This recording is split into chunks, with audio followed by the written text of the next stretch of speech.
असतो मा सद्गमय तमसो मा ज्योतिर्गमय मृत्योर्मा अमृतं गमय শান্তি শান্তি শান্তি। নমস্কার, শুভ সন্ধ্যা। আজ দেবীপ্রসাদ রায় শুভ্রা রায় স্মারক বক্তৃতা। দেবীপ্রসাদ রায় ঝাড়গ্রাম সংলগ্ন মেদিনীপুর জেলায় এক গ্রামে 5ই জানুয়ারি 1935 সালে জন্মগ্রহণ করেন। পিতা স্বর্গীয় কল্যাণ প্রসাদ রায় ও মাতা স্বর্গীয়া আশালতা রায়। এক সাধারণ পরিবারে তাঁর জন্ম হয়। ছোটবেলায় আর্থিক সমস্যার মধ্য দিয়েও তাকে অতিবাহিত করতে হয়েছে। তাঁর পিতা অর্থনৈতিক সংকটের জন্য 1950 সালে কলকাতায় চলে আসেন। প্রথমে ভবানীপুর ও পরে যাদবপুর অঞ্চলে তাঁরা বসবাস শুরু করেন। 6 ভাই বোনের মধ্যে বড় ছিলেন দেবীপ্রসাদ। নিজের লেখাপড়া ও পরিবারের সুবিধার জন্য ছাত্র পড়ানো ও অন্যান্য কাজ করে নিজের পড়াশুনো চালিয়ে গিয়েছেন। ছাত্রাবস্থায় এই জীবন সংগ্রাম দেবীপ্রসাদকে আত্মনির্ভর ও আত্মবিশ্বাসী হতে শিখিয়েছিল। ঝাড়গ্রামেই স্কুল জীবন শেষ করে কলকাতায় এসে দেবীপ্রসাদ আশুতোষ কলেজ থেকে গ্র্যাজুয়েশন করেন। প্রায় মধ্যবয়সে পরিবারের বোঝা কাঁধে নিয়েও ICWA ডিপ্লোমা পাশ করেন। 1960 সালে কলকাতায় কর্মজীবন শুরু করেন। পরে 1975 সালে নতুন দিল্লিতে কেন্দ্রীয় সরকারের অধীনস্থ হিন্দুস্তান প্রিফেব লিমিটেডের অ্যাকাউন্টস ডিপার্টমেন্টে তাঁর যোগদান। দেবীপ্রসাদ 1965 সালে শুভ্রা দেবীর সঙ্গে বিবাহ বন্ধনে আবদ্ধ হন। স্বর্গীয় শৈলেন্দ্রনাথ রায় ও স্বর্গীয়া পারুলবালা রায়ের কন্যা শুভ্রা দেবীর জন্ম ধানবাদ জেলায়। শুভ্রা দেবী 3 ভাই ও 3 বোনের মধ্যে চতুর্থ সন্তান। তিনি রাঁচি ইউনিভার্সিটি থেকে BA পাশ করেন ও পরে পাটনা ইউনিভার্সিটি থেকে সংস্কৃত ভাষায় MA পাশ করেন। সারা জীবন দেবীপ্রসাদ শিক্ষানুরাগী ছিলেন। অসুস্থ হওয়ার আগে তিনি কোম্পানি সেক্রেটারিশিপ পাশ করার জন্য সচেষ্ট হয়েছিলেন। 1990 সালে শারীরিক অসুস্থতার জন্য তিনি অবসর নিতে বাধ্য হন। দেবীপ্রসাদ রায় 1999 ও শুভ্রা রায় 2015 সালে পরলোক গমন করেন। সদা হাস্যময় এই মানুষ দুটি তাঁদের সহজ সরল ব্যবহারের মধ্য দিয়ে আশপাশের মানুষের মন জয় করেছিলেন। দেবীপ্রসাদ ও শুভ্রা দেবীর এক কন্যা ও এক পুত্র বর্তমান। কন্যা মৌসুমী দাশগুপ্ত ও পুত্র দেবাঞ্জন রায়, দুজনেরই জন্ম কলকাতায়। দেবীপ্রসাদ শুভ্রা রায় স্মারক বক্তৃতা তার পুত্র শ্রী দেবাঞ্জন রায় ও কন্যা শ্রীমতী মৌসুমী দাশগুপ্তের পৃষ্ঠপোষকতায় আয়োজিত। আমরা ইনস্টিটিউটের তরফে দেবাঞ্জনবাবু এবং মৌসুমী দেবী এবং সকল পরিবারবর্গকে সাদর সম্ভাষণ এবং অভ্যর্থনা জানাই আজকের এই স্মারক বক্তৃতাটিতে। আজ দেবীপ্রসাদ শুভ্রা রায় স্মারক বক্তৃতা প্রদান করবেন বিশিষ্ট বক্তা ও গবেষক শ্রীমতী সোমা মুখোপাধ্যায়। তার আলোচনার বিষয় ইতিহাস ও সংস্কৃতিতে বাংলার জগন্নাথ। সমাধি সম্পর্কে আমি মাত্র একটি কথা এখানে সংযোজন করতে চাই। আমরা সাধারণভাবে যখন গবেষকের কথা বলি, মূলত আমাদের এই গবেষণাগুলি থাকে মূলত প্রায় পুঁথি নির্ভর, বদ্ধ ঘরের মধ্যে বিভিন্ন বিষয়ে আমরা গবেষণা করি। কিন্তু সমাধির ব্যতিক্রম এই জায়গায়, তিনি কিছুদিন পূর্বে অবসর গ্রহণ করেছেন। তার আগেও তিনি তার কাজ কর্ম সব কিছু সামলে তিনি কিন্তু একেবারে প্রপার ফিল্ড স্টাডি করে যে কোনো কিছুর গবেষণা তিনি করেছেন। এর আগে তিনি দারু বিগ্রহ বিষয়ে আমাদের ইনস্টিটিউটে বলেছেন, আজকে জগন্নাথ দেব সম্পর্কে বলবেন। কিন্তু এই সমস্ত গবেষণা লব্ধ যে তার জ্ঞান বা যে বক্তব্য আজকে আমাদের মধ্যে তিনি ভাগ করে নেবেন, এইগুলি কিন্তু সমস্তই তার এই সমস্ত মন্দিরগুলিতে ঘোরা বা সেখানের যারা পুরোহিত বা পরিবারবর্গ যারা রয়েছেন তাদের সঙ্গে তার ব্যক্তিগত যে কথোপকথন, তাদের সঙ্গে যে আলাপ আলোচনা, সেইখান থেকে উঠে আসা। এবং আজকের এই আলোচনা আমরা সংক্ষিপ্ত করে রেখেছি বাংলার জগন্নাথের মধ্যে, কারণ জগন্নাথ সংস্কৃতি কিন্তু সারা ভারতবর্ষে পরিব্যাপ্ত হয়ে রয়েছে। বিভিন্ন জায়গায় বিভিন্নভাবে তার পূজা, তার বিগ্রহ বিভিন্ন রূপে বিস্তার লাভ করেছে। কিন্তু বাংলার মধ্যে তার একটি বিশিষ্টতা রয়েছে এই কারণ উড়িষ্যার সঙ্গে বাংলার সাংস্কৃতিক আদান প্রদান বহুদিন ধরে চলে এসেছে। বিশেষ করে চৈতন্য মহাপ্রভুর আগমনের পরে জগন্নাথ দেবের একটি বিশেষ প্রভাব আমাদের বাংলার মধ্যে পড়েছে, বিশেষ করে সুবর্ণ বণিক সম্প্রদায়ের মধ্যে। আজ এই রকম নানা বিষয়ের ওপর সমাধি আলোকপাত করবেন। আমি তাকে অনুরোধ করি তিনি তার আজকের যে বক্তব্য সেটি শুরু করুন। ধন্যবাদ, নমস্কার।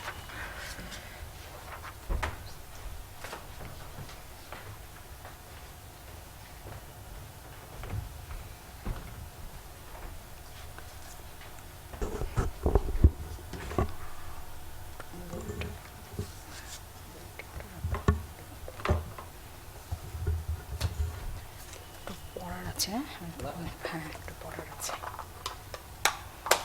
আগে বলে নিই, বলে আমি যখন শুরু হবে এখান থেকে এই যে। নমস্কার। প্রথমেই স্বামীজি, মা আর ঠাকুরকে আমার অন্তরের শ্রদ্ধা নিবেদন করছি। তারপরেই আমি রামকৃষ্ণ মিশন গোলপার্ককে আমার কৃতজ্ঞতা জানাই। এর আগে একটি স্মারক বক্তৃতা তারা আমাকে আমন্ত্রণ জানিয়েছিলেন। আমি এখানে তখন থেকেই দেখেছি যে আপনারা আসেন, শোনেন, আপনাদের মতামত দেন, তাতে আমি ঋদ্ধ হই। সেটাই এখানে আসাতে আমাকে আরও আকর্ষণ করে। আমার বলার চেয়েও আমি মনে করি আপনাদের কাছে বার্তা যদি যায় এবং সেটাতে আপনারা আপনাদের মতামত দেন, তাতে আমার ভবিষ্যতের গবেষণার অনেক সুবিধা হয়। সেভাবেই আমি যতটুকু জানি আপনাদের সঙ্গে ভাগ করে নিতে চাই। আমি শুরু করছি সেই ঠাকুরের প্রসঙ্গ দিয়েই আমি শুরু করছি। কথামৃতের একটি অংশে আছে, অনেক জায়গাতে বারবার করে ঘুরে ফিরে এসেছে সেই প্রসঙ্গ, সাকার না নিরাকার, ঈশ্বর সাকার না নিরাকার। ঠাকুরের যে গল্পগুলো আজকের দিনে এতটাই প্রাসঙ্গিক, এতটাই আমাদের জীবনযাত্রাকে স্পর্শ করে যায়। কথামৃত নিশ্চয় আপনাদের প্রত্যেকের পড়া বা বাড়িতে আছে। আমার নিত্যসঙ্গী কথামৃত, সেখান থেকেই একটু অংশ আপনাদের একটু পড়ছি, পড়ে আমি আমার বিষয়ে যাব।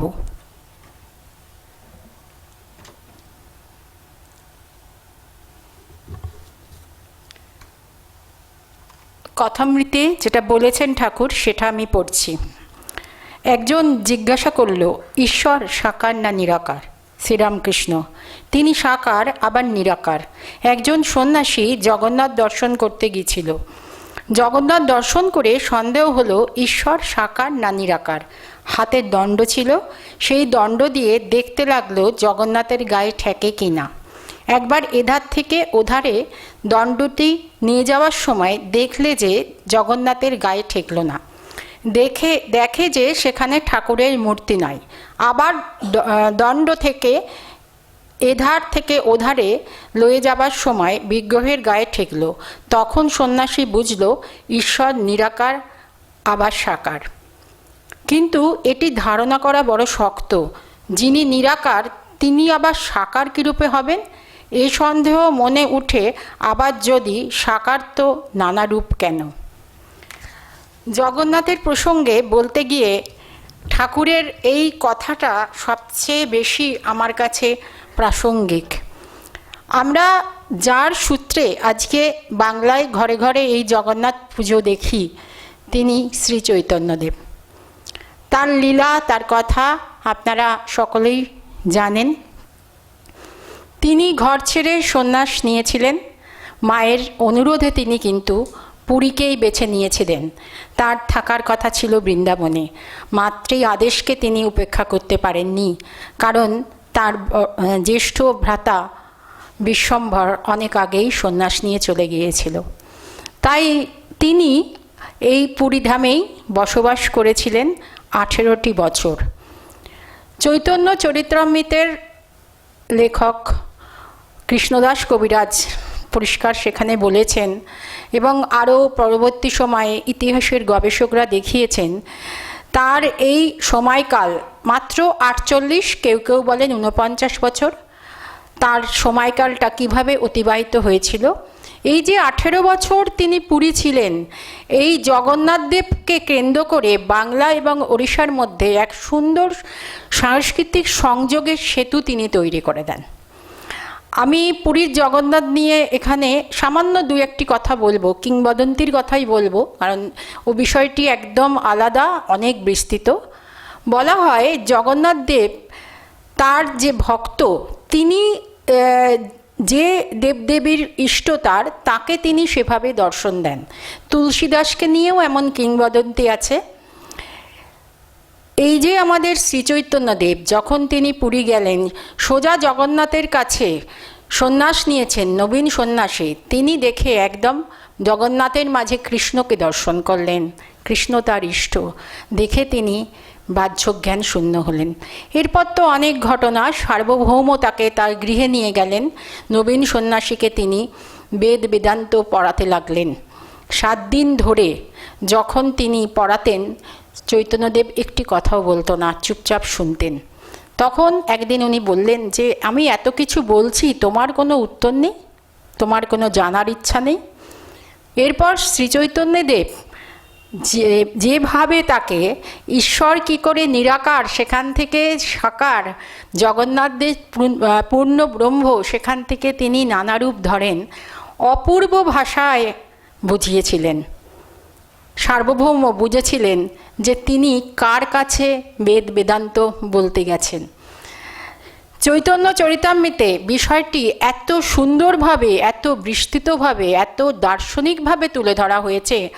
আপনারা যদি সেটি একবার পড়েন, আমি অনুরোধ করব, কার কাছে কি বই আছে আমি জানি না কোন প্রকাশনীর, এশিয়াটিক সোসাইটির যে চৈতন্য চরিতামৃত, ওই বইটি আপনারা যদি সংগ্রহ করেন, একটু দামটা বেশি হয়তো, কিন্তু সেখানে একদম অসম্ভব সুন্দরভাবে সেটি সম্পাদনা করা হয়েছে এবং সেখানে এই বিষয়টি বিস্তারিতভাবে বলা আছে, ঈশ্বর সাকার কখন, কখন নিরাকার। আমি এই সাকার বাংলার জগন্নাথ দেবের কথাই আপনাদের কাছে আজকে তুলে ধরছি। দারুবিগ্রহ নিয়ে গবেষণার সূত্রপাত আমার জন্মের পর থেকেই বলতে পারেন। আমি চৈতন্যদেবের 16তম, এই নিত্যানন্দ প্রভুর 16তম বংশধর আমার মায়ের দিক থেকে। ছোট থেকেই এই যুগলের আরাধনা দেখেছি আমার পরিবারে, প্রত্যেকটি অনুষ্ঠান হতো। আজকে সেসব তো হয় না, অনেকটাই সময় বদলেছে, মানুষগুলো নেই। কিন্তু এই যে নিমকাঠের যে বিগ্রহ, তার সঙ্গে পরিচিতি আমার বাড়ির 2 জোড়া বিগ্রহ। এক জোড়া যে বিগ্রহ সেটি খর্দার প্রভু বীরচাঁদ প্রতিষ্ঠিত, সেটি আমাদের যে মামার যে পরিবার, সেই পরিবারের যিনি মা গোসাই, তিনি যে সূত্রপাত করেন বংশের, এখানে যতটুকু আমরা জানি তিনি গঙ্গায় ভাসিয়ে নিয়ে এসেছিলেন ওই বিগ্রহ। এখনও আমাদের WC ব্যানার্জি স্ট্রিটের যে বাড়ি, তার যে পুরনো বাড়ি, সেই বাড়ির একটা অংশে তিনি পূজিত হন। আরেকটি আমাদের পরিবার, মানে মায়ের নিজের যে পরিবার, আমার দাদুর পরিবার, তাকে দেওয়া হয়েছিল। তিনি একজন সন্ন্যাসী, যার নিমতলা ঘাট স্ট্রিটে তার একটা আশ্রম ছিল, কিন্তু সেই সময় বিদেশি ইংরেজ আমল, সেই সময় তারা রাস্তা চওড়া করবে বলে ওই আশ্রম তুলে দেন। বেশ কিছু টাকা পয়সাও দেওয়া হয় এবং সেইটি তারা এই গোসাইদের হাতে তুলে দেন। আমাদের মহাপ্রভুর নাম ছোট মহাপ্রভু। এই 2 মহাপ্রভু, তার সঙ্গে অবশ্যই একক জগন্নাথ। কেন একক জগন্নাথ বাংলায়, সেটি আমি পরে আলোচনা সূত্রে বলবো। তো এদের নিয়ে যখন আমাদের রথযাত্রা হতো, তখন আমাদের সঙ্গে থাকতো শ্রীখন্তা। আমি একদিন ডিজিটাল মাধ্যমে এই কথা লিখেছিলাম, তাতে আমাকে একজন বলেছিলেন যে শ্রীখন্তা কি। বৈষ্ণব পরিবারে শ্রীখন্তা থাকে। কাজীর ফরমান, নগর সংকীর্তন যাতে করতে পারেন বৈষ্ণবরা, শ্রীচৈতন্যদেবের সেই বৈপ্লবিক সেই নগর সংকীর্তনের মাধ্যমে কাজীকে ঘেরাও, চাঁদ কাজী, যিনি বারণ করেছিলেন নবদ্বীপে নাম সংকীর্তন যাতে তারা না করে, সেই ফরমান, কাজীর ফরমান থাকে প্রতিটি বৈষ্ণব পরিবারে। তো সেই সংকীর্তনের সঙ্গে সঙ্গে সেই রথ চলতো, সঙ্গে থাকতো শ্রীখন্তা। আমিও ছোটবেলায় এটা দেখেছি, কিন্তু আস্তে আস্তে সেটি বন্ধ হয়ে যায়। রথটি এখনও আছে, আমার মামাতো ভাই সেটি তার সাধ্যমতো বের করেন, অল্প কিছু চলে। আর যে মূল জগন্নাথ, যে একক জগন্নাথ, তিনি আছেন আমার ওই পাশেই যে মায়ের জাততো ভাইয়ের বাড়ি, সেখানে আছেন। আর একটি আছে অতুল কৃষ্ণপ্রভু, তার যে বাড়ি, সেই বাড়িতে একটি একক জগন্নাথ প্রতিষ্ঠা করেছিলেন তাঁর আত্মীয়, সেইটি সিমলাপাড়ার বাগোলা গোসাই বাড়ি। আমার কিছু বই আছে, সেখানে আমি বিস্তারিত এদের নিয়ে লিখেছি। সেখানে তিনি কিন্তু পূজিত হন, তার রথ হয় না। এবার এই যে চৈতন্যদেব যখন ভক্তিরসে আমাদের বাংলাকে প্লাবিত করছেন, সেই সময়ে তার আগে থেকেই বাংলায় জগন্নাথ উপাসনা ছিল। তার প্রমাণ হুগলি জেলার মাহেশ। হুগলি জেলার মাহেশে ব্রহ্মচারী ধ্রুবানন্দ একবার পুরীধামে গিয়েছিলেন। তার ইচ্ছা ছিল তিনি জগন্নাথ দেবকে নিজের হাতে ভোগ রান্না করে নিবেদন করবেন, কিন্তু পাণ্ডাদের জন্য পারেননি। তখন তারপর তো জানেন জগন্নাথ দেব তাকে স্বপ্ন দেন এবং মাহেশে এসে তিনি ওই মন্দির করেন, রথ করেন। পরবর্তী সময়ে কথিত আছে যে শ্রী চৈতন্যদেব নীলাচল যাওয়ার পথে তার সঙ্গে দেখা করেন। তখন তিনি শ্রী চৈতন্যদেবকে বলেন যে এই জগন্নাথ সেবার ভার তুমি নাও, আমি বয়োভারে বিদ্ধ। এখন এই সময়টা যখন হচ্ছে, তার মানে উনি একেবারে চতুর্দশ শতকের, আমি ধরে নিই, যদি উনি অনেক দিন দীর্ঘজীবী ছিলেন জানা যায় ওনার সম্বন্ধে। তখন শ্রী চৈতন্যদেব বলেন যে না, আমার পক্ষে এই দায় নেওয়া সম্ভব নয়, কিন্তু আমাদের একজন ভক্ত আসবেন। নিত্যানন্দের 12 জন গোপাল ছিলেন, দ্বাদশ গোপাল বলা হয়। তার মধ্যে একজন ছিলেন কমলাক্ষ অধিকারী, যার নাম কমলাক্ষ পিপলাই। কারণ ভক্তিভাব আনতে তিনি পিপল গাছের পাতা নিজের চোখে ঘষে তার একটা ভাব আনতেন, চোখ দিয়ে জল বার করতেন, তাই জন্য তার নাম হয় কমলাক্ষ পিপলাই। মাহেশের জায়গাটা আমরা কমলাক্ষ পিপলাইয়ের শ্রীপাঠ বলে জানি। পরবর্তীতে তিনি আসেন এবং ওই সেবার ভার তিনি গ্রহণ করেন। কিন্তু গ্রামেগঞ্জে হয়তো ছিল, আমরা হয়তো জানি না এত বিস্তারিত, আমাদের কাছে যেগুলো আসে সেগুলো অনেক পরবর্তীকালের। আর ছিল ওপার বাংলার পাবনা জেলার হান্ডিয়ালে, এবং হান্ডিয়ালের এই জগন্নাথ মন্দির ওনারা বলেন যে প্রচুর পুরনো, দ্বাদশ বা চতুর্দশ শতকের সময়ের, কিন্তু আমরা ওইভাবে তো ইতিহাস পাই না। কিন্তু ওখানে জগন্নাথ দেব রয়েছেন। আর ওখানে যে জমিদার ছিলেন তিনি বৃন্দাবন চন্দ্র, তিনি ছিলেন আমাদের অদ্বৈত প্রভু। অদ্বৈত প্রভুর নাম নিশ্চয় জানেন, যিনি শ্রীচৈতন্যদেবকে গঙ্গা জল আর তুলসী দিয়ে 12 বছর ধরে আরাধনা করে ধরাধামে অবতীর্ণ করিয়েছিলেন। সেই অদ্বৈত প্রভুর বংশের উনি ছিলেন। তো তিনি এই মন্দিরের জগন্নাথ দেব ইত্যাদি সেবা করতেন। আর এই জগন্নাথ যে পরবর্তীতে তার সন্তান ছিল না, তিনি হৃদয় চৈতন্য নামে একজনকে দত্তক নিয়েছিলেন, তিনিও কিছুদিন আগে দেহ রেখেছেন। তো এই জগন্নাথ আবার ভারী অদ্ভুত দেখতে। আমি যখন ছবি দেখে বলবো তখন আপনাদের দেখাবো, বিস্তারিত বলছি না। তো এই ছিল পুরনো জগন্নাথ। এবার শ্রীচৈতন্যদেবের প্রভাবে কি হলো? শ্রীচৈতন্যদেবের প্রভাবে পুরো বিষয়টা একটি নতুন মাত্রা নিল। আমরা শ্রীচৈতন্যদেবকে এখন, মাফ করবেন বলতে দ্বিধা নেই, সবাই অন্তর্ধান নিয়ে ব্যস্ত, উনি কোথায় গেলেন। কিন্তু ওনার যে কাজকর্মগুলো শুধু ধর্ম নয়, ধর্মের একটা বৈপ্লবিক পরিবর্তন উনি করেছিলেন। মানুষে মানুষে ভেদাভেদ তুলে দিতে চেয়েছিলেন। সাংস্কৃতিক বাংলার জীবনে গান, খাবার দাবার থেকে শুরু করে, পোশাক থেকে শুরু করে সমস্ত কিছুতে তার ভীষণ রকম প্রভাব। আর কোথায় প্রভাব বলুন তো? দারু বিগ্রহে। বাংলার যে দারু বিগ্রহ আমরা দেখতে পাই, আমরা শুধু জানি যে জগন্নাথ মাত্রই দারু বিগ্রহ নয়, বাংলায় প্রচুর দারু বিগ্রহ আছে। আমি আগের বক্তৃতায় সেটা বলেছিলাম, এবং সেটি সম্পূর্ণভাবে কিন্তু এই শ্রীচৈতন্যদেবের অবদান। তিনি এই দারু বিগ্রহ বাংলার মানুষ যাতে প্রতিষ্ঠা করতে পারে, তার মৃত্যুর অনেক চলে যাওয়ার অনেক পরে হয়েছে নিশ্চয়, তার সমসাময়িক খুব কম দারু বিগ্রহ আছে। কিন্তু এগুলো কিভাবে হয়েছিল সেই জায়গাতে আমাদের যদি আমরা দেখব যে কেন এই দারু বিগ্রহ এই জন্যেই যে জগন্নাথ দেব দারু ব্রহ্ম। সেই ধারণা থেকে ওনাকে যারা শ্রদ্ধা করতেন তারা এই দারু বিগ্রহগুলো করেন। এখন আমি জগন্নাথের বিষয়েই বলি। জগন্নাথ দেব আমরা কেমন দেখি? 3টি জগন্নাথের সঙ্গে আরও 2 জন আছেন, একজন ওনার ভ্রাতা বলদেব আর একজন ভগ্নী সুভদ্রা, তার সঙ্গে থাকে সুদর্শন। চতুর্ধা মূর্তি ভীষণ রহস্যময় পুজো, সেটা একমাত্র উৎকলেই হয়। আমাদের এখানে অনেক জায়গায় আছে, কিন্তু পুরোপুরি নিয়ম মেনে কিন্তু আমরা উৎকলের মতো পুজো করি না। চৈতন্যদেবের সূত্র ধরে বৈষ্ণব পরিবারগুলোতে, বিশেষ করে অনেক জায়গায় অনেকে বলবেন আমাদেরও আছে, কিন্তু বিশেষ করে সমস্ত বৈষ্ণব পরিবারে একক জগন্নাথ দেব এলেন। কেমন এই একক জগন্নাথ দেব? একদিকে যেমন তিনি, আমরা পুরীর যেমন জগন্নাথ দেব দেখি সেই সনাতন জগন্নাথ দেব, আর অন্যদিকে তার সমস্ত কিছুতেই একটা অভিনব পরিবর্তন হলো। কেন না, তিনি পূর্ণ ব্রহ্ম থেকে পূর্ণভাবে সাকার হয়ে এলেন চৈতন্যদেবের কথায়। ষড়ভুজ মূর্তি যে বিগ্রহ আপনারা যদি দেখেন সেখানে কি আছে? রাম, কৃষ্ণ, চৈতন্য। বাসুদেব ঘোষ বলেছেন তার পদে, যেই গৌর সেই কৃষ্ণ সেই জগন্নাথ। একাকার করে গেছেন উনি। কোথাও রামচন্দ্রের সঙ্গেও জগন্নাথ মিলে গেছেন। আমি ছবিগুলো দেখাবো যখন আপনাদের বলবো, আগে একটু সংক্ষেপে সবটা বলে নিই। তো কোথাও তার চোখগুলো একদম টানা টানা। জগন্নাথের চোখ আপনারা দেখেছেন যে গোলাকার হয়, কিন্তু এখানে কিন্তু সেটি পাতার মতো মায়েসেই আছে, তার ঠোঁটের আকৃতি আছে।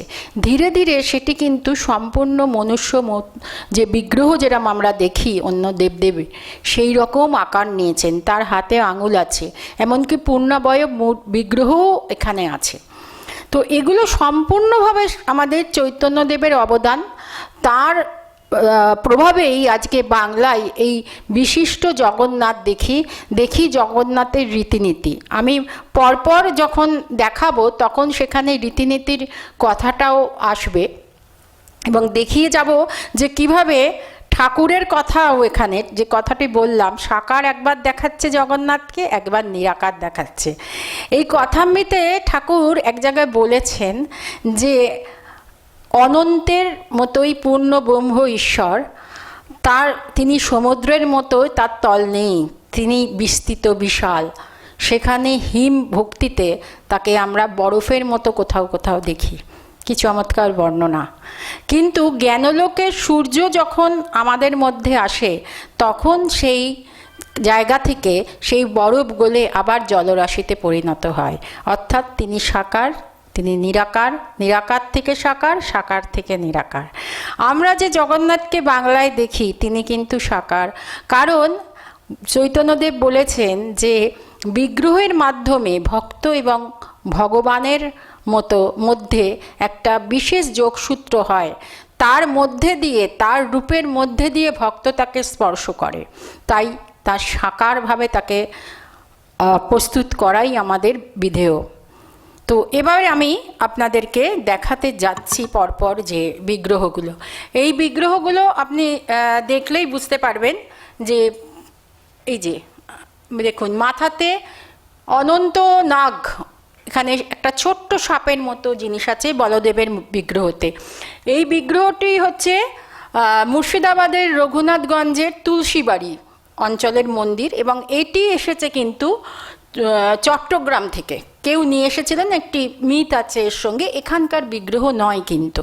আর ওপার বাংলায়, আমি এই প্রসঙ্গ এখানে অত বলবো না, আজকে সময় থাকবে না বেশি, কিন্তু ওপার বাংলায় অসম্ভব এই বিগ্রহ রয়েছে, বিভিন্ন ধরনের বিভিন্ন রূপী জগন্নাথ। আপনারা দেখছেন এখানে সবটা দেখতে পেয়েছেন। এই দেখুন, নারায়ণ শিলা রয়েছে, সুভদ্রা দেবী, এখানে আমাদের জগন্নাথ দেব, কিন্তু তার হাতগুলো সেই একদম মানে যেমন সনাতন হাত হয় পুরীর জগন্নাথের যেরকম সেরকম। পরেরটাই আমি যাচ্ছি। এই দেখুন, আমাদের সবচেয়ে বাংলার প্রাচীন জগন্নাথ দেব, ইনি আমাদের মায়েশের জগন্নাথ দেব। বলেছিলাম পাতার মতো চোখ। এই দেখুন, একটুখানি লক্ষ্য করে দেখুন, এই দেখুন চোখের স্ট্রাকচারটা পাতার মতো। এখানেও জগন্নাথ, বলরাম, সুভদ্রা, এবং এটি আমাদের মাহেশের জগন্নাথ। এই যে জগন্নাথ, ইনি হচ্ছেন সম্পূর্ণভাবে পরেরটা, এই হচ্ছে হান্ডিয়ালের জগন্নাথ। এনার চোখ দেখুন, পুরোটাই একদম পাতার মতো চোখ, ঠোঁট আছে, ঠোঁটটা পুরু ঠোঁট, নাক আছে, তলায় নিত্যানন্দ, গৌরাঙ্গ আর অদ্বৈত প্রভু, এই যে তিনজন রয়েছেন, এই তিনজনকে নিয়ে এই হান্ডিয়ালের জগন্নাথ বিগ্রহ। হান্ডিয়ালের জগন্নাথ বিগ্রহ আপনারা ওখানে কেউ গেছেন কিনা বা দর্শন করেছেন কিনা আমি জানি না। তো আমি কর্মসূত্রে, এই কাজের গবেষণার সূত্রে আমি পাই, আমি যাইনি, ওই ডিজিটাল মাধ্যম হয়েছে তো একটা সাপে বরের মতো, যারা কাজে লাগাতে পারছেন, আমি সেভাবে লাগিয়েছি, ওখান থেকে আমি যোগাযোগ করে করে এই সব তথ্যগুলো এনেছিলাম। এই যে আমাদের মানে এই মায়েশে একটি জগন্নাথ আছে, আপনারা এখন আরো পরিষ্কার দেখবেন তাকে, দুটি হাত আছে, দেখুন আঙুল আছে, এই যে আঙুল, তিনটি আঙুল, এটা একটা যোগমুদ্রায় রয়েছে আঙুলগুলো, যারা ধ্যান করেন তারা জানেন যোগমুদ্রা কি। এই যে জগন্নাথ, ইনি হচ্ছেন এই অদ্বৈত প্রভুর একজন পরিচিত, এবং যিনি ওনার জীবনে লিখেছিলেন ঈশান নাগর, যাকে মহাপ্রভুর সঙ্গে খুব তার ভালো সম্পর্ক ছিল, তিনি ঈশান নাগর বলে ডাকতেন। সেই ঈশান নাগরের পরিবারের কৃষ্ণ জগন্নাথ। মাইস যখন নতুন করে সংস্কার হয়নি, সেই সময় এই জগন্নাথ বিষয়ে একটা ছোট্ট ফ্লেক্স মতো ছিল, এখন সেটি নেই, এখন ওরা নীলমাধব বলেন, যেহেতু নীলমাধব থেকে জগন্নাথের উৎপত্তি সেহেতু। কিন্তু এটা পরিষ্কার ছিল, ভক্ত উনি দেখেছিলেন স্বপ্নাদিষ্ট হয়ে এই আপনার কৃষ্ণ জগন্নাথ, এবং সেটি পরবর্তী সময়ে ওনার পরিবারের লোকজন আর সেবা করতে পারেনি, ওনারা এই মায়েশকে দিয়ে যান সেবার জন্যে। এইখানে হচ্ছে গুপ্তিপাড়া। মায়েশের পরে আমি যদি বলি, প্রাচীন আমাদের আরেকটি বাংলার ক্ষেত্রে গুপ্তিপাড়া। গুপ্তিপাড়ার রথ আপনারা জানেন, খুব বিশালভাবে রথ হয়। এই গুপ্তিপাড়াতে ঠাকুরের কিন্তু আঙুল আছে, সুভদ্রার নেই। বলরাম এই যে হাতে দেখুন মুষল ধরে আছেন, এই আঙুল তার। আর এই জগন্নাথ দেবের আঙুল, সেখানে শঙ্খ রয়েছে, আর এখানে মনে হয় চক্র, আমি এখান থেকে বোঝা যাচ্ছে না অতটা। আর এই সুভদ্রা, ওনার তো হাত নেই, এখানে মানে বৃন্দাবন চন্দ্র, তার মন্দিরেই ওনারা সব রয়েছেন, বৃন্দাবন চন্দ্র বলা হয়। যারা গুপ্তিপাড়া গেছেন তারা জানেন মানে কিভাবে টেরাকোটার সুন্দর সুন্দর মন্দির আছে, সেখানে এনারা অবস্থান করেন। রথটা খুব সুন্দর হয়।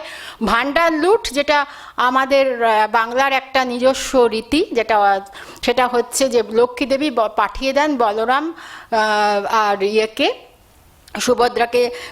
সুভদ্রাকে বলছি, সবাইকে, তাদের সৈন্যবাহিনীকে দিয়ে চেনাশোনা যাদের বলেছিলেন যে তোমরা গিয়ে মাসির বাড়ির ভান্ডার লুট করে নাও, তাহলে ওরা খেতে পারবে না, তাড়াতাড়ি বাড়ি চলে আসবে। তো সেইটা ওখানে এখনো হয়, ভান্ডার লুট, কারাকারি মারামারি করে যত সুন্দর সুন্দর খাবার আছে, যত প্রসাদ আছে, সব নিয়ে স্থানীয় মানুষরা চলে আসে। এটি একটি অনুষ্ঠান হয় ওখানে। এই যে পুরীর সঙ্গে জগন্নাথ দেবের, আমাদের পুরীর জগন্নাথ দেবের সঙ্গে শ্রীচৈতন্য দেবের যে একটা ভীষণ আত্মিকতা, তার একটি মানে একদম জীবন্ত নিদর্শন হচ্ছে কুলিন গ্রামের এই বসু পরিবারের জগন্নাথ দেব। আপনারা নিশ্চয় সে জানেন, সে বিখ্যাত পট্টদড়ি, যেখান দিয়ে জগন্নাথকে যখন বের করে আনে, দেখবেন এখানেও কদিন আগে লেখা হচ্ছিল যে রেশমের দড়িতে বাঁধা হয় রথে থেকে, যাতে না উনি পড়ে যান। তো সেই রেশমের দড়ি সেবার ভালো করে বাঁধা হয়নি, প্রভুর প্রচুর সমস্যা হচ্ছিল, তাই দেখে তখন রথাগ্রে তো আমাদের শ্রী চৈতন্যদেব নৃত্য করতেন, তিনি তখন আদেশ করেছিলেন ওই পরিবারের যারা রামানন্দ বসু এবং যারা ছিলেন তাদেরকে বলেছিলেন যে তোমরা গিয়ে এই পট্টদড়ি, তোমাদের ওখানেও কথিত আছে যে ওখানেও কুলিন গ্রামে উনি গিয়েছিলেন, এবং যেখানে আমাদের জবন হরিদাসের বসবাস যেখানে ছিল, সেখান থেকে জবন হরিদাসকে উনি পুরীতে নিয়ে আসেন। জবন হরিদাসের শ্রীপাঠ এখনও আছে ওখানে।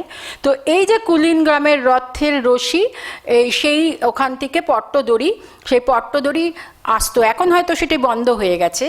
আরেকটি অনুষ্ঠান হয়, এখনও হয়, সেটি একটি প্রতীকী অনুষ্ঠান, সেটি হচ্ছে রাঘবের ঝালি। রাঘব দাস গোস্বামী পানিহাটিতে উনি থাকতেন, ওনার যে বিধবা ভগ্নী, ওরা ভীষণভাবে চৈতন্যদেবের ভক্ত ছিলেন, দময়ন্তী, সারা বছর শ্রীচৈতন্যদেবের জন্যে শুকনো খাবার করে পাঠাতেন। আপনারা পানিহাটি রাঘব ভবনে গিয়ে দেখবেন, সেখানে মিউজিয়ামে সুন্দর করে ওগুলো একটা প্রতীকী করা আছে যে কি কি খাবার যেত, এবং চৈতন্য চরিতামৃতে তার বিস্তৃত বিবরণ আছে। তো তো সেই রাঘবের ঝালি উনি মাথায় করে নিয়ে যেতেন, হেঁটে হেঁটে যেতে হতো তখন পুরী। আর এই রথযাত্রাকে কেন্দ্র করে প্রচুর মানুষ শ্রীচৈতন্যদেবকেও দেখা করতে যেতেন, গম্ভীরা মঠে উনি থাকতেন। তো এই যে ঝালি, এটি আবার রাধারমণ দাস বাবাজি পাটবাড়ির অনেক দিন বন্ধ হয়ে যায়, তার উদ্যোগে আবার এটা শুরু হয়। রথযাত্রার ঠিক এক সপ্তাহ আগে আপনারা রাঘব ভবনেও দিতে পারেন, বা ওই বরানগর পাটবাড়িতে গিয়ে ইচ্ছা মতো আপনারা আপনাদের মানে শ্রীচৈতন্যদেবের প্রিয় যে খাবারগুলো, তার মধ্যে মোচা, কাঁঠাল, থোর, এগুলো ভীষণভাবে তাদের, ওরা বলেন যে ঠিক একটু আগে দিয়ে দেবেন, যেদিন আমরা যাব তার আগে দেবেন, নইলে তো নষ্ট হয়ে যাবে থোর বা ইত্যাদি। তো সেইগুলো ওরা নিয়ে যান, গিয়ে ঝাঁঝিপিটা মঠ থেকে গম্ভীরা মঠে একটি প্রতীকী অনুষ্ঠান হয় রাঘবের ঝালি। আমাকে বহুবার বলেছেন, যাওয়ার সৌভাগ্য এখনো হয়নি, যদি কেউ গিয়ে থাকেন বা যারা যান তাদের কাছে শুনেছি যে অসাধারণ একটি অনুষ্ঠান। এবং ওরাও কিন্তু ওই রথের আগে কীর্তন করার অনুমতি ওদেরকে দেওয়া আছে, ওরা সেটা করেন এখনো, সেটা চলে পুরীতে। পাশেরটি আরেকটি চৈতন্যদেবের সমসাময়িক বিগ্রহ, এইটিও যদি কেউ দেখে থাকেন বা ইচ্ছা করলে দেখতে পারেন। এটা নদিয়ার চাকধাই, যশরা শিপাট বলে। যশরাতে জগদীশ্বর প্রভু, তিনি একদম নবদ্বীপের চৈতন্যদেবের পিতার খুব ঘনিষ্ঠ বন্ধু ছিলেন, এবং চৈতন্যদেব তার বাড়িতে গিয়ে খুব ছোটোবেলায় অত্যাচার করতো, তার ঠাকুরকে দেওয়া নৈবেদ্য নিজে খেয়ে নিতেন বা আরও কিছু করতেন। তো এইখানেতে উনি বলেছিলেন যে তোমরা পুরীধামে গিয়ে বৈষ্ণব ধর্মের প্রচার করো। তো উনি এবং ওনার ভাই মহেশ পণ্ডিত, তারও শ্রীপাঠ আছে পাশেই পালপাড়াতে, এরা দুজন গিয়েছিলেন। এবং ওখানে গিয়ে জগন্নাথ দর্শন করে ওনার আর ফিরতে ইচ্ছা করে না, উনি ভাববেন যে আমি পুরীতেই থেকে যাব। তখন ওনার কিন্তু সেই সময় নবকলেবর হচ্ছে, নবকলেবর তো অনেক বছর অন্তর অন্তর হয়। তখন স্বপ্ন দেখেন, জগন্নাথ বলছেন যে আমার নবকলেবর হয়ে আমার যে সমাধি হচ্ছে সেই বিগ্রহটি তুমি বয়ে নিয়ে যাও, তুমি পারবে নিতে। আর রাজাকেও স্বপ্নাদেশ দেন। তখন ওইখান থেকে একটি দণ্ডে দুই ভাই মিলে ওই পুরী থেকে হেঁটে হেঁটে জগন্নাথ দেবকে নিয়ে আসেন। পথশ্রমে ক্লান্ত কোথাও ওনারা হয়তো দাঁড়িয়েছিলেন, কিন্তু কিছু করেননি, সোজা এসেছেন। এসে যেটি বলা হয় যে চাকদার গঙ্গা তখন অনেক কাছাকাছি ওখান দিয়ে যাচ্ছিলেন, দেখে তখন বলেছেন গঙ্গা দেখে আর নিজেদের ধরে রাখতে পারেননি, জগন্নাথকে নামিয়েছেন, নামিয়ে তারা স্নান করেছেন, যাবেন নবদ্বীপ। কিন্তু ফিরে এসে আর জগন্নাথ দেবকে তারা তুলতে পারেন না। তখন আদেশ হলো যে এখানেই মন্দির করো। পর্ণ কুঠিরে ছিলেন, তারপর রাজা কৃষ্ণচন্দ্র বিশাল মন্দির করে দেন। সেই মন্দিরে কিন্তু এখনও সেই দণ্ডটি রাখা আছে, জগদীশ্বর প্রভুর তার ওই সমস্ত সেবিত বিগ্রহগুলো আছে, এবং দুঃখিনী দেবী তার সেবিত যে গৌরগোপাল, যে মানে চৈতন্যদেবের যে ছোট একটি বিগ্রহ হয়, নবদ্বীপের অনেক জায়গায় আছে, গৌরাঙ্গের ছোটোবেলায় হাতে বাঁশি নেওয়া বিগ্রহ গৌরগোপাল, সেই গৌরগোপাল একদম জীবন্ত বিগ্রহ, এবং এ নিয়ে অনেক মিথ ওখানেও আছে। তো সেটিও আছে, আপনারা দেখে আসতে পারেন। ওখানে স্নান যাত্রা হয়, রথযাত্রা হয় না, কারণ তার আগেই তো আমাদের প্রভু ধান তার হয়েছিল, সেই জন্য ওরা সেই দুঃখে ওখানে রথ হয় না, ওখানে স্নান যাত্রা খুব বড় করে হয়।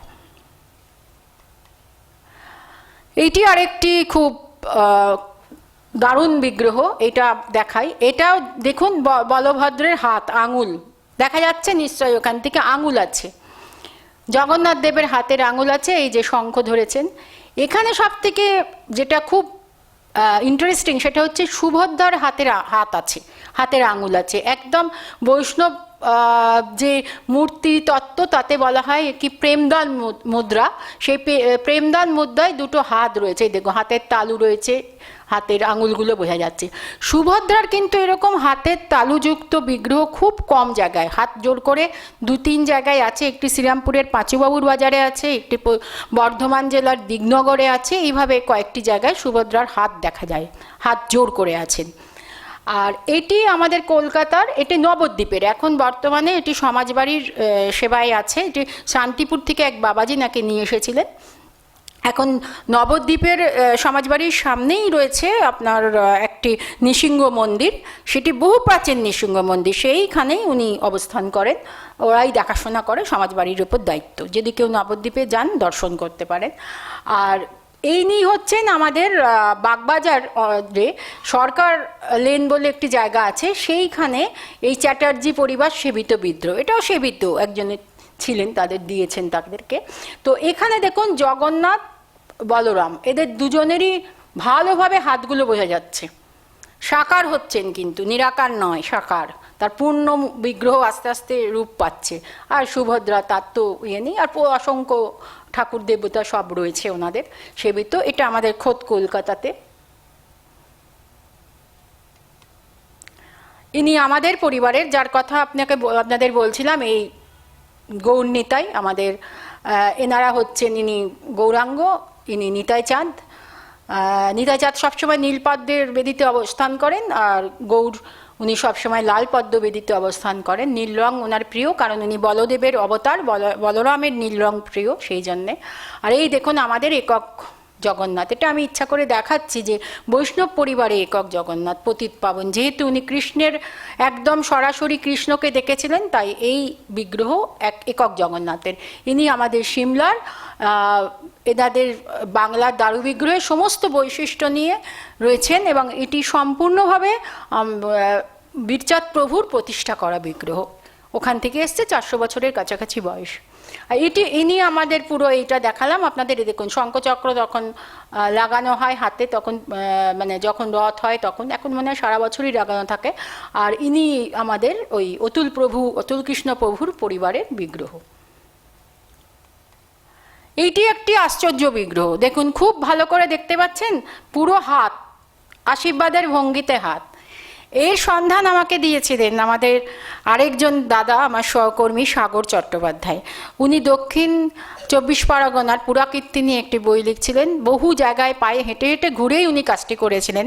মথুরাপুরে হালদার পরিবারের এই বিগ্রহ, এও অনেক বছরের পুরনো।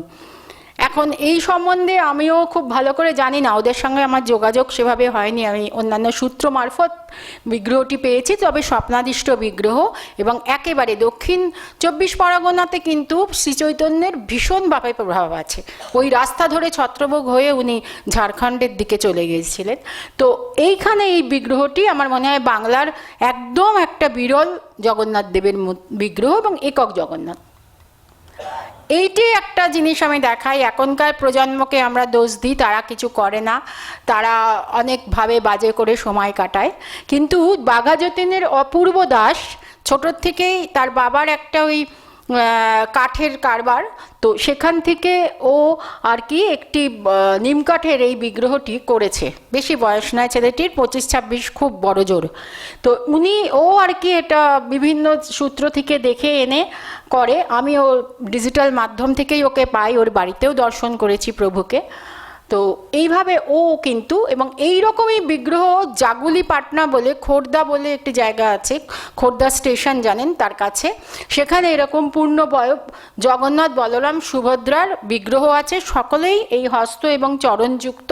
রাজার স্বপ্ন দর্শনে সেই বিগ্রহ, এ নিয়ে গল্প আছে, প্রায় 200-250 বছরের প্রাচীন বিগ্রহ। রাজা ওই ব্রিটিশদের বিরোধিতা করায় তার জেল হয়, এবং সে ওই কালাপানি পার হয়ে এসে জগন্নাথ দেবের কৃপাতে ফিরে আসে, এবং ওই অঞ্চলে সাধনা করে এই বিগ্রহ পেয়েছিলেন, তখন করেন। তার সঙ্গে অবশ্য অপূর্ব সেটি জানতো না, কিন্তু অপূর্বর কোনো জায়গায় দেখে মনে হয়েছে যে নারায়ণ যখন উনি নারায়ণের অবতার, এইভাবে আমি করি। তো এইটি আছে বাঘা যতীনের অপূর্ব দাসের বিগ্রহ, ও পুজো করে এটি। ইনি হচ্ছেন চুঁচড়ার বড় মানে জগন্নাথ, চুঁচড়ার বাড়িতে। এটিও মল্লিক পরিবারের মাধ্যমে ওদের কাছে আসে, এ নিয়েও অনেক রকম গল্প রয়েছে। তো আমি যখন গিয়েছিলাম, এই হাতোলা জগন্নাথ, উনি এই যে বিশাল রথ হয় ওই পরিবারে, এইটা হচ্ছে হাতোলা জগন্নাথ। আর আশ্চর্য যেটা হয় যে শিল্পী সবসময় সমাজ দিয়ে, ধর্ম দিয়ে, তার মধ্যেও একটা মানে প্রভাব পড়ে। এর পাশেই এনার নাম উজ্জ্বল পাল। এরা দুর্গা ঠাকুর করেন, কিন্তু রথের সময় এটা আমি আমার বাড়িতেই এনাকে নিয়ে এসেছি, তো হাতওলা জগন্নাথ তৈরি করে। আমি রথে কলকাতা ছাড়তে পারি না, আমার সংগ্রহ হয় না, যখন গেছি তখন ওনার কাছে ছিল না, তো এই বিগ্রহটি আমি আনি। উনি এই বড় জগন্নাথের আদলে জগন্নাথ তৈরি করে পিপুলপাতি বলে একটি জায়গায় মেলা হয়, জগন্নাথের মেলা, ওদিকে তো খুব রথের মেলা হয়, সেখানে উনি মানে বিক্রি করেন। পুরোটাই মানে এই জগন্নাথ দ্বারা উনি প্রভাবিত। ইনি হচ্ছেন বহুরা, এই যে বহরু, জগন্নাথ দেব বহরু। বহরুর মোয়া খুব বিখ্যাত দক্ষিণ 24 পরগনা, সেখানেও উনি এই বসু পরিবার আছেন, তাদের মানে ঠাকুর তাদের তা সেবায়িত চক্রবর্তী, তারা এই জগন্নাথ, একক জগন্নাথ। এবং উনি একটা আশ্চর্য কথা আমাকে বলেছিলেন, পাশে সুদর্শন আছে, সব জায়গায় সুদর্শন থাকে না কিন্তু এখানে আছে। এবং উনি বলেছিলেন একটা খুব ভালো কথা, আমি বলেছিলাম যে আপনার হাতওলা, বলে না আমরা এটা খোলা পড়া করা যায়, রথের সময় আমরা সনাতন বেশে করি, কিন্তু অন্য সময় ওনাকে হাত দিই, কারণ আমাদের ভালো লাগে না, হাত ছাড়া প্রভুকে দেখতে আমাদের একদম ভালো লাগে না, এটা ওনার সেবায় উনি বলেছিলেন আমাকে। পাশে হচ্ছে ইনি গোপালের মতো দেখতে জগন্নাথ, ইনিও বেশ প্রায় বেশ অনেক 100 বছর তো হয়েই গেছে। ইনি হচ্ছেন উত্তরপাড়ার মুক্তকেশী কালী মন্দির, সেখানে তাদের পরিবারের, তাদের বাড়ির একজন মহিলা যার সঙ্গে আমার আলাপ হয়, তার ঠাকুমা, তিনি স্বপ্নাদিষ্ট এই বিগ্রহটি করতে বলেন, তাকে আদেশ হয়। তিনি মাটির ছিলেন, তো 78-এর যখন বন্যা হয় সেই সময় ওদের ওখানে চুরি টুরি হয়, ওরা এমন সুন্দর বিগ্রহ ছিল সেটিকে অষ্টধাতু ভেবে চোরেরা নিয়ে পালিয়ে যায়, তখন ওরা আবার নিম কাঠের এইটি তৈরি করেন, পুরো একদম গোপালের মতো দেখতে। এই রকম আমতলাতেও এরকম মানে বিগ্রহ আছে জগন্নাথ বলরাম সুভদ্রার, এটি করা হয়েছে। এই দেখুন, বলছিলাম না বৈষ্ণব পরিবারের একক জগন্নাথ।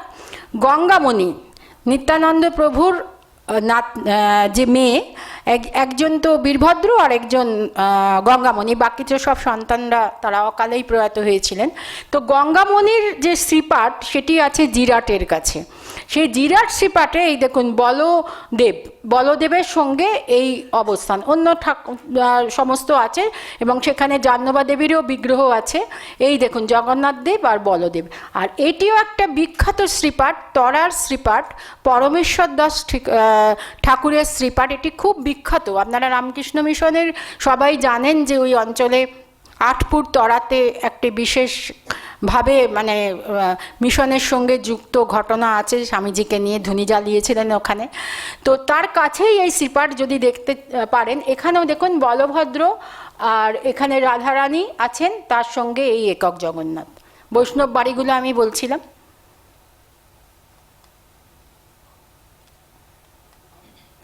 এই হচ্ছে আমার বউবাজার, কলকাতার বউবাজার, এইখানটা একটু স্পেশাল।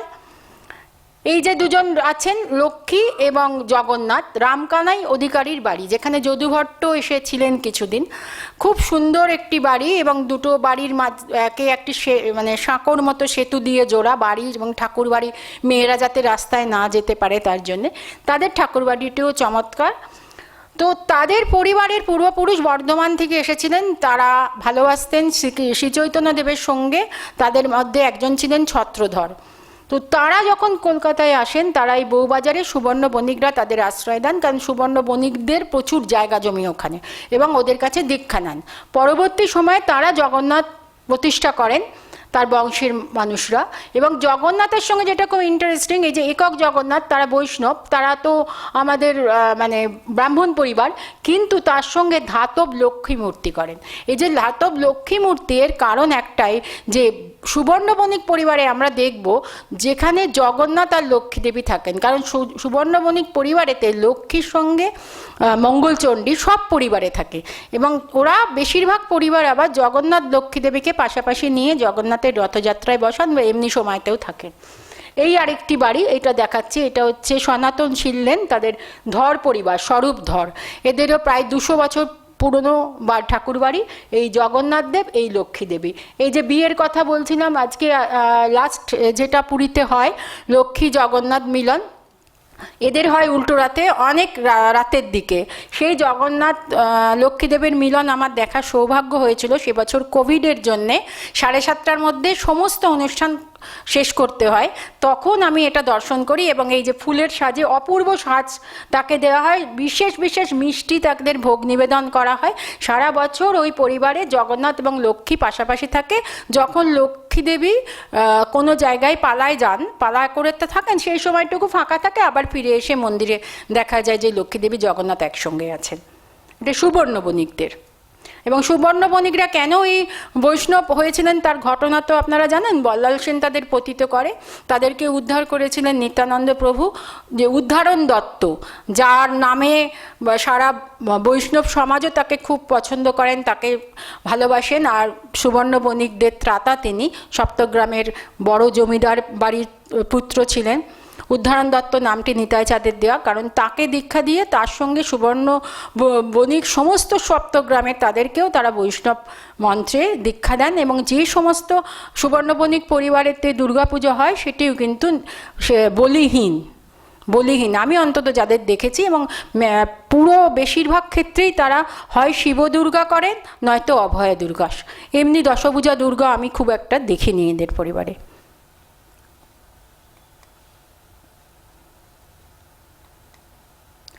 এই যে কলকাতাতে প্রচুর ওড়িয়া সম্প্রদায়ের মানুষ আছেন, এবং গঙ্গার ঘাটের কাছে এই সমস্ত ওড়িয়া পরিবারদের তাদের জগন্নাথ, বলরাম, সুভদ্রা, যারা কেউ যদি গঙ্গার দিকে তো নিশ্চয়ই অনেকেই গেছেন, তারা জানবেন ভবানীপুরের দিকে এদের একটা ভীষণ বড় একটা সেট আপ ছিল, সেটা এখন নেই, কিন্তু বউবাজারে আছে।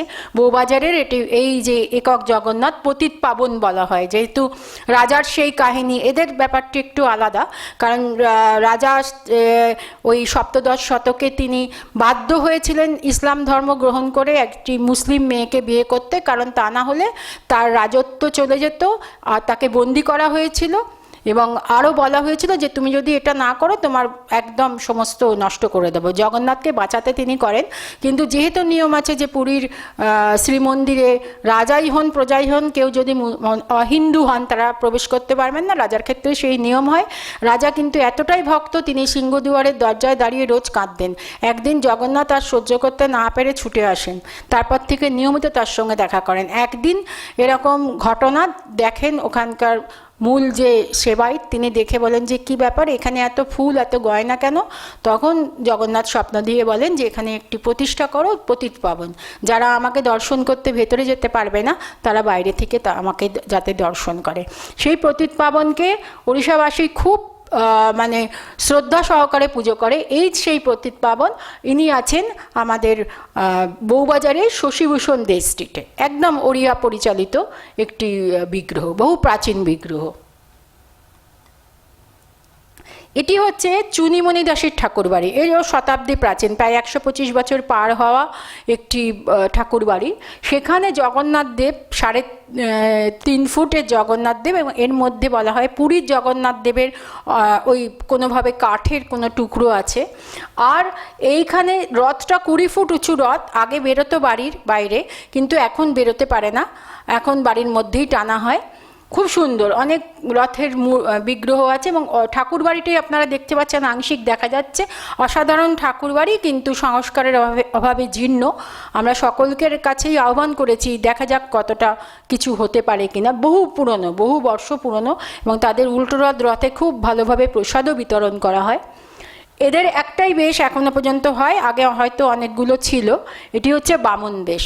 এই যে জগন্নাথ দেবের 7 দিন ধরে 7টি বেশ হয় রথের উপলক্ষে। কলকাতাতে কিছু কিছু বাড়ি, ওই যে স্বরূপধরের বাড়ি বললাম, নীলমণিদের বাড়ি, আর এনাদের বাড়িতে বামন বেশ, 4র্থ দিনে বামন বেশ, এই বামন বেশ ঠাকুরের। রথের সঙ্গে শিল্পকলার, জগন্নাথ দেবের পুজোর সঙ্গে একদিকে বাচিক শিল্প, একদিকে এই হস্তশিল্প, সবটাই যুক্ত। রথ তো জানেন কি অপূর্ব দেখতে এক একটি রথ। এটি হচ্ছে স্নান মঞ্চ। এই দেখুন, এই যে রথগুলো সব খোলা আছে, এই রথগুলো জুড়বে। এখানে প্রচুর সুন্দর সুন্দর বিগ্রহ আছে ছোট, তাছাড়া এমনি বহু পশু পাখি আরও কী সমস্ত রয়েছে। আর এটি হচ্ছে স্নান মঞ্চ। এই পাথরের এই যে স্নান মঞ্চ, এই জায়গাটা স্নান মঞ্চের মধ্যে, এখানে জগন্নাথ দেবের স্নান হয়। এই ওনাদের জগন্নাথ, এটি হচ্ছে পঞ্চানন শিল জায়গাটার রাস্তাটার নাম পঞ্চাননশীল, সেখানে লেন, সেখানে ব্রজেনশীলের ঠাকুরবাড়ি, যেটাকে কানাই ঠাকুরবাড়ি বলা হয়, সেই ঠাকুরবাড়ি জগন্নাথ দেব। আর ওই হচ্ছে তার স্নান মঞ্চ, এবং স্নান মঞ্চটা দেখুন কি ভীষণ মানে সুন্দর স্ট্রাকচার একটা। সারা বছর এই ঠাকুরবাড়িটিও অপূর্ব ঠাকুরবাড়িতে থাকে। এটি একটি মানে বনেদি বাড়ির ঐতিহ্য, এরাও সুবর্ণ বণিক। এইবার আসছি একদম অন্য বিষয়, একটু মানে রোমাঞ্চ লাগবে শুনে সকলের। সেটি হচ্ছে এই যে বিগ্রহ দেখছেন, দেখুন জগন্নাথ দেব নীল রঙের, একটু ভালো করে দেখুন, চোখগুলো দেখুন কীরকম আকার, একদম অন্যরকম। বলরাম, সুভদ্রা দেবী, জগন্নাথ। এইটি হচ্ছে গড়িয়া রথবাড়ি, যদি ওদিকে কেউ থাকেন তাহলে জানবেন। গড়িয়া রথবাড়িতে, ওখানের 45 নম্বর বাস স্ট্যান্ডের কাছে একটু ভেতরে যেতে হয়। এরা আদতে নোয়াখালীর লোক।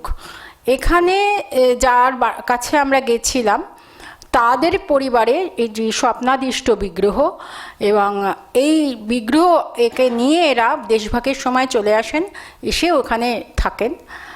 ওনার কাছে আমি জিজ্ঞাসা করেছিলাম যে নীল কেন। এখন অনেক জায়গায় আপনারা দেখবেন জগন্নাথের নীল, আমি 2-1টা জায়গায় দেখালাম, তাতে অনেকে বলেন এটি ইনি নীলমাধব। নীলমাধব কি আমরা জানি না, তাকে কিন্তু আমরা কেউ দেখিনি, যেহেতু নীল শিলা পাথর থেকে বলা হয় নীলকান্ত মণি, তো অনেকে সেই হিসাবেই হয়তো গায়ের রং নীল করে দেন। তো ইনি বলেছিলেন যে আমাদের পরিবারের ওইদিকে নোয়াখালী ওইসব অঞ্চলে রামচন্দ্র রূপে জগন্নাথকে সেবা করা হয়। রামচন্দ্রের গায়ের রং নীল, ওনারও তাই। আসলে রামচন্দ্রকে আমরা সবুজ করি, সবুজ নয়, উনি হচ্ছেন নীল এবং সবুজ মিলিয়ে একটা অদ্ভুত রং, যে রংটা কেউ আনতে পারেন না, বেশিরভাগই তাকে সবুজ করে দেয়। দুর্বাদল, কচি দুর্বাদ মতো তার গায়ের রং। তো এখানে এই নীল জগন্নাথ, এবার এরা এখনও এখানে সেবা করছেন। আমি যখন গিয়েছিলাম, এটা আগের ছবি, 2014 সালে ওদের কেউ বলেন যে তোমরা কেন নীল রঙে পুজো করবে, এটা তো ট্র্যাডিশনাল রং নয়, তোমরা কালো রং করে দাও। তো তারপর তারা কালো রঙেই পুজো করছিলেন। আমার বইটি বেরোনোর পর 2022 সালে যখন বইটি দিই, তারপরের থেকে তারা কিন্তু বোঝেন যে তাদের ঐতিহ্য কী, এবং এই যে নীল, আবার নীল করেন তারা রংটি এখন। এবার এই যে নীল জগন্নাথ, চট্টগ্রাম বিভাগের বেশিরভাগ জায়গাতেই জগন্নাথ এইভাবে পূজিত হন, এই নীল বর্ণের। আর আমি আমার গবেষণা রামচন্দ্র নিয়েও করি, সেখানে আমি করতে গিয়ে দেখেছিলাম এই চট্টগ্রামের কক্সবাজারের কাছে রামু বলে একটি জেলা আছে, যেখানে রামায়ণের অনেক স্মৃতি আছে। বলা হয় ওখানেই নাকি পঞ্চবটী বন ছিল, সেখানে একটি মন্দিরও আছে সেই জায়গাটাতে। সীতাকুণ্ডু বলে একটি জায়গা আছে, এবং ওর জায়গাটার কাছাকাছি জলপথে বলা হয় ওখান থেকে মায়ানমার বা আগেকার ব্রহ্মদেশ, সেখান থেকে দক্ষিণ পূর্ব এশিয়ায় রামায়ণের কাহিনী যায়। আপনারা জানেন যে দক্ষিণ পূর্ব এশিয়াতে রামায়ণের একটা ভীষণ রকম প্রভাব আছে। তো সেই যে রামায়ণ, তিনি এখানে তো প্রচুর মানে লোকের মুখে মুখে রামায়ণের একটা কাহিনী আছে, সারা ভারতবর্ষ, সারা পৃথিবীতেও পাওয়া যায়। আমরা যা গবেষণা করছি তখন দেখা গেছে সেখানে। তো বাংলার সঙ্গে এইভাবে কিভাবে যোগ, এবং ওই অঞ্চলে তো আমি এখনও যেতে পারা সম্ভব নয় এখন যা পরিস্থিতি, আর ওখানে কারা কি কাজ করছেন আমি জানি না, কিন্তু নীল জগন্নাথ যে চট্টগ্রামের বিভাগে আছে আমি প্রচুর পেয়েছি। আমি পরপর ছবি দেখাচ্ছি আপনাদের, আপনারা দেখলে বুঝতে পারবেন। তো ইনি রামচন্দ্র রূপী জগন্নাথ। আর পাশেই হচ্ছে আরেকজন, ইনি কেষ্টপুরে একটি ছেলে, ও অল্প বয়সী একটি ছেলে, ওর নাম অঙ্কিত দেবনাথ। 25 বছর ধরে এই পুজোটা ওরা করে। ওর মা স্বপ্নে দেখেছিল যে একটি নীল রঙের শিশু তার দিকে ছুটে আসছে। প্রথম দিকে মাটি, তারপর সিমেন্ট এইসব দিয়ে দিয়ে ও বিগ্রহ তৈরি করেছিল। কেন না, ওইখানে একটি, তখন ও ছোট খুব, ওখানেই একটা পরিবার, তাদের এরকম নীল জগন্নাথ ছিল, এবং ওই যথের সময় সবাইকে কোলে নিতে দেয় জগন্নাথকে। ওর মা নিতে গেছিল, মাকে দেয়নি, সেই ক্ষোভে দুঃখে ওরা নিজেরাই করে। বিশাল জায়গায় আজকে জগন্নাথ দেব ওদের নিয়ে গেছে। ওদের রথটাও 20 ফুট উঁচু এবং তেমনই চওড়া। তো সেখানে এই 3 জন, এরা এখানে এই নীল জগন্নাথ, কেষ্টপুরের নীল জগন্নাথ বললে আজকে অনেকেই চেনে নেদের এই নীল জগন্নাথ। এইটি হচ্ছে আমাদের রায়দৌলতপুর পাবনারই, ওখানেও একক জগন্নাথ, এরা বলে যে নিজে নিজে উনি আবির্ভূত হয়েছিলেন, ওদের রাধাকৃষ্ণ মন্দির আছে সেখানে। এই দেখুন এনে নীলমাধব সম্ভবত, কারণ ওরা সেভাবেই বলেছেন। আর পাশেরটি দেখুন বালুচর হান্ডিয়াল, যেখানে বললাম হান্ডিয়ালের মতো দেখতে ওরা এই জগন্নাথ দেবকে করেছিলেন। 1947 সালে যখন নষ্ট হয়ে যায় যুদ্ধে, মহানামব্রত ব্রহ্মচারীর সাহায্যে পুরো মন্দির আবার আসে। দত্ত পরিবার তাদের জায়গাতেই এই মন্দির তারা সমস্ত উৎসর্গ করেছে গ্রামকে, সেখানে ওরা পূজা করেন। এবং এই হচ্ছে নীল জগন্নাথ পাবনার হান্ডিয়ালের বালুচর গ্রামে। এই দেখুন মতলব বলে একটি জায়গা আছে ওই চট্টগ্রাম বিভাগের, মতলব বাজার, সেখানে এই সেখানে এই দেখুন আমি বলছি এটা ইনি সুদর্শনকে এত সুন্দরভাবে কোথাও দেখা যায় না, মানুষই একদম মনুষ্যরূপী। ইনি জগন্নাথ, ইনি সুভদ্রাদেব, ইনি বলদেব। পুরো মুখগুলো ভালো করে মুখমণ্ডল ঠাকুরের লক্ষ্য করবেন, হাত নেই, ওই ট্র্যাডিশনাল জিনিস, কিন্তু মুখাবয়বটা সম্পূর্ণ আলাদা। এবং বলা হয় শ্রীচৈতন্যদেব, আমি এখানে দেখাবো আপনাদেরকে, তিনি শ্রীরঙ্গপত্তমের ওইখানে থাকতে, শ্রীরঙ্গমে ওইখানেতে উনি যার বাড়িতে ছিলেন, সে ভেঙ্কট ভট্টের গৃহে উনি নিজে হাতে খোদাই করেছিলেন জগন্নাথ বলরাম সুভদ্রার বিগ্রহ। তো এই পরে আসছি। বলা হয় মতলবের জগন্নাথ নাকি ওই বিগ্রহের ভাবাদর্শেই তাকে তৈরি করা হয়েছে। এই মতলব এরই কিন্তু অনেক দিনের বিগ্রহ, পুরনো বিগ্রহ। এটি আরেকটা জায়গা, লাকসাম বলে একটি জায়গা আছে, কুমিল্লার এটি।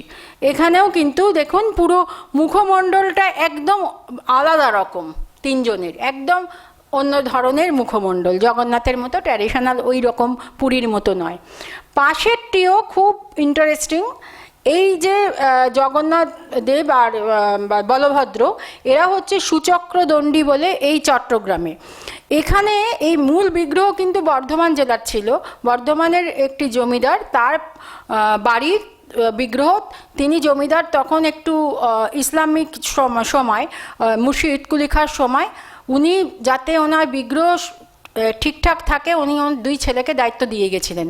যখন তারা বুঝেছিল যে আমাদের পক্ষে এই বিগ্রহ এখানে রাখা সম্ভব নয়, সুভদ্রাকে নিকটবর্তী জায়গায় বিসর্জন দিয়ে, একটি বিলে বিসর্জন, পুকুরে বিসর্জন দিয়ে ওরা এটি নিয়ে চলে আসে সুচক্রদণ্ডী ওই চট্টগ্রামে। সেখান থেকে তখন থেকে এগুলো সেবিত। পরে এই রকমই আরেকটি বিগ্রহ হয়েছে এখানে, কিন্তু নারায়ণ রূপী, এই একটা চতুর্ভুজ। দেখুন বলভদ্রকেও দেখুন, এনাকে দেখুন, এই একদম অন্যরকম স্ট্রাকচারের জগন্নাথ। এটা ওই বঙ্গের আর কি, মানে আমাদের থেকে গিয়ে ও বঙ্গের। এখানে আমাদের যারা মানে জেলাগুলো আছে যেগুলো বাংলাদেশের বর্ডারের কাছাকাছি, সেখানেও কিন্তু নীল জগন্নাথ দেখা যায় আশ্চর্যভাবে। এইটি হচ্ছে বোয়ালদার, এটা হচ্ছে আমাদের আর কি, আপনার জায়গাটা হচ্ছে বালুরঘাটের কাছে, বোয়ালদার, দক্ষিণ দিনাজপুরে। এটিও দক্ষিণ দিনাজপুরে, এটা বিনশিরা, আমি বোয়ালদারে বলি। এই বিগ্রহ কিন্তু এসেছে আপনার থেকে, বাংলাদেশ থেকে, রাজশাহী নাটোরের কাছাকাছি জায়গা থেকে এই বিগ্রহ তারা নিয়ে আসেন। রথ ফেলে আসেন, রথ আনতে পারেননি, পরবর্তী সময় তারা রথ এখন করছেন। আর এটা হচ্ছে বিনশিরা। এই বিগ্রহ কিন্তু অনেক আদিম প্রভাবে, এটা এটা লাহা ফ্যামিলির, এরা অন্য পরিবারের। তো এইটা একদমই আলাদা, এদের ধরনটা একদম আলাদা, এটাই আলাদা। এরপর আরও দুজোড়া তারা বিগ্রহ করেন এরম দেখে। এই যে সেই মহাপ্রভুর তৈরি বিগ্রহ বলে কথিত আছে, ভেঙ্কট ভট্টের গৃহে এখনও আছে। তার পুত্র গোপাল ভট্ট, তিনি বৃন্দাবন থাকতেন, প্রভুর একান্ত সেবক ছিলেন। 4 মাস ওনার বাড়িতে ছিলেন, চাতুর্মাস্য বলা হয়। বৈষ্ণবরা যে একটি বর্ষাকালে তারা পরিভ্রমণে বেরোতে পারেন না, তারা বাড়িতে এই ব্রতটি করেন। তো এই ব্রত চলাকালীন উনি ভেঙ্কট ভট্টের গৃহে অবস্থান করে সেই সময় উনি এই বিগ্রহ তৈরি করেন। এবং এখনও কিন্তু ওনার বাড়ির পাশে একটি জগন্নাথ মঠে এই বিগ্রহ রয়েছে। এইটি মহাপ্রভুর তৈরি বলে বলা হয়। সত্যি মিথ্যে তো পরের কথা, কিন্তু বিগ্রহগুলো অসাধারণ, যদিও একটুখানি দক্ষিণ ভারতের প্রভাব আছে। চোখগুলো দেখলে আপনারা বুঝতে পারবেন যে ওদিকের যে বিগ্রহ যেরকম হয় তার মতো অনেকটা নাক আছে, চোখগুলো দেখুন তিলক সমস্ত। আর এই ভেঙ্কট ছিলেন রামানুজের লক্ষ্মীনারায়ণের ভক্ত, তাকে কিন্তু উনি কৃষ্ণ ভক্তে পরিবর্তন করেছিলেন বুঝিয়ে, যে কিরমভাবে কৃষ্ণ, এবং কোনোটাই আলাদা নয়, কিন্তু তবুও কৃষ্ণ কোথায় এটা বলার পর উনি বুঝে কিন্তু তার ছেলে কিন্তু ওই চলে আসেন বৃন্দাবনে। আর পাশে যেটা যিনি রয়েছেন, আমি এখানেই শেষ করব ছবিগুলো দেখিয়ে, ইনি হচ্ছেন পশ্চিম মেদিনীপুরের মেন শহর, যেটা মেদিনীপুর শহর, সেখানে একটি ওড়িয়াদের মন্দির। কিন্তু ওই যে বললাম পুরীর সঙ্গে আমাদের বাংলার সঙ্গে মিলেমিশে এক হয়, অনেক জিনিস আলাদা করে। বিগ্রহ দেখে বুঝতে পারছেন এটা একদম আধুনিক নয়, একদম পুরনো বিগ্রহটাই, পুরনোই বিগ্রহ ওটা, তার মতোই সব ঠিক আছে। কিন্তু এইখানে যে লক্ষ্মী দেবীর বিগ্রহ আছে পাশে, এই যে লক্ষ্মী দেবীর যে বিগ্রহ দেখছেন, আমাদের একটা মানে রীতি আছে, বা বললাম আপনাদের লক্ষ্মী হেরা পঞ্চমী আজকে সেটি, তো সেই দিনকে লক্ষ্মী দেবী গিয়ে পুরীতে যেটা হয় যে উনি যেতে যান মাসির বাড়িতে, ভেতরে ঢুকতে পারেন না, জগন্নাথ দেবের রথের একটা কাঠ ভেঙে দিয়ে চলে আসেন। তো এখানেও সেটি হয়। কিভাবে হয়, একটি পিতলের রথ আছে, সেই রথে করে মন্দির অবধি যান, মাসির বাড়ি অবধি যান, গিয়ে কিন্তু ওই জগন্নাথ দেবের পাশে তিনি চলে বসে পড়েন।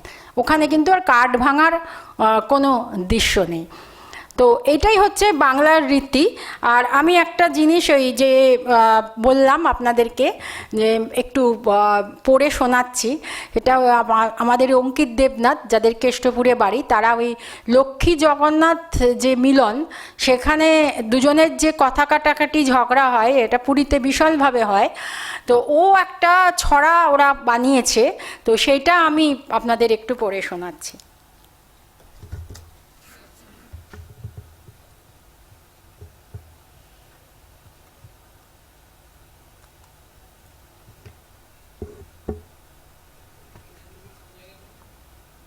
হ্যাঁ, মেদিনীপুরের মূল শহর, যেটা মেদিনীপুর শহর আছে না, ওই শহরের মূল জায়গায় জগন্নাথ মন্দির বললেই যে কেউ দেখে দেবে। তো ওখানে একটি রীতি আছে, সর্ষে পোড়া যায়, যে বাড়ি যেখানে মাসির বাড়িতে অবস্থান করেন, একটু পুজো করে সর্ষে পোড়া ওই অঙ্কিতরা পাঠায় সেই বাড়িতে। ওখানে তো একটি পাড়ার মধ্যে এক জায়গায় জগন্নাথের মাসির বাড়ি, এক জায়গায় পিসির বাড়ি হয়, পিসির বাড়িতে একটু দাঁড়িয়ে মাসির বাড়ি চলে যায়, এরকম নিয়ম ওদের। তো সেখানে সর্ষে পোড়ার মন্ত্র হচ্ছে, 12 মুঠো সর্ষে 13 মুঠো রায়, চল রে সর্ষে কামাখ্যাতে যায়, সর্ষে করে চরবর জগন্নাথের মন করে ধরফর। বলে এইখানে যখন আবার যাবেন জগন্নাথের কাছে, যখন এই সর্ষেটা দিয়ে আসে, জগন্নাথের মন তখন একটু করে করে উচাটন হতে থাকে যে বাড়ি ফিরতে হবে। তার আগে তিনি ভুলেছিলেন মাসির বাড়ি গিয়ে। আর লক্ষ্মী যখন ফিরে আসে, জগন্নাথ রসগোল্লা নিয়ে আসে, সেইটা ওরা কি করে, দুটো পক্ষ হয়ে বলে, লক্ষ্মী বলছেন, এতদিন কোথায় ছিলে, পথ ভুলে কি এদিক পানে এলে, জগন্নাথ কি করব প্রিয়ে, ভক্তরা বেঁধেছিল প্রাণের ডোর দিয়ে, লক্ষ্মী তা থাকতে সেখানে আসলে কেন স্মরণে, জগন্নাথ আর চলে না বাইরের ভাতে, খাবো এবার তোমার হাতে, লক্ষ্মী এনেছ কিছু আমার তরে, নাকি সব দিয়েছ ভক্তের পরে, জগন্নাথ এনেছি গো এনেছি 8 পদ্ম আর গন্ধরাজের মালা, লক্ষ্মী ওমা শুধু ফুল আর মালা, জগন্নাথ কে বলেছে আরও আছে তো 1 হাঁড়ি রসগোল্লার ডালা, তাও দেখো রাগ কমেনি মুখে নেই কো হাসি, আচ্ছা তবে চলে যাচ্ছি এবার তবে আসি, লক্ষ্মী অনেক হয়েছে ঘরে এসো তাড়াতাড়ি, তুমি আমার পতি পরমেশ্বর দূরে ফেলতে পারি। বাংলাতে এইভাবে জগন্নাথ দেব রয়েছেন আমাদের সকলের কাছে। পুজোগুলো দেখার সৌভাগ্য হয়েছিল, কয়েকটা জায়গায় দেখতে পেরেছি, সেইখান থেকে আমার নিজের যে কাজ সেটাইও কিছুটা বলার চেষ্টা করলাম আপনাদের। ঠাকুর মা স্বামীজিকে প্রণাম জানিয়ে এখানেই শেষ করছি। নমস্কার।